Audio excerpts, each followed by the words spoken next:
Ratusan mahasiswa Universitas Udayana dari berbagai fakultas menggelar aksi demonstrasi di depan kampus UNUD Jalan Sudirman dan Pasar.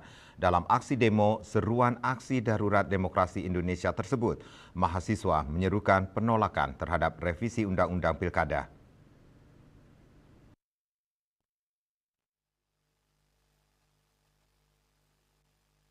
Aksi turun ke jalan yang digagas Badan Eksekutif Mahasiswa BEM dimulai sekitar pukul 3 sore.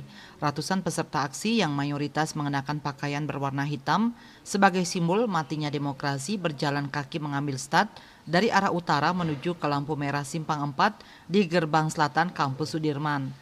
Peserta membawa spanduk bertuliskan keprihatinan terhadap kondisi demokrasi di Indonesia yang kerap diintervensi berbagai kepentingan. Sambil meneriakkan yel-yel, aksi demo juga diisi dengan orasi dan aksi teatrikal dari mahasiswa.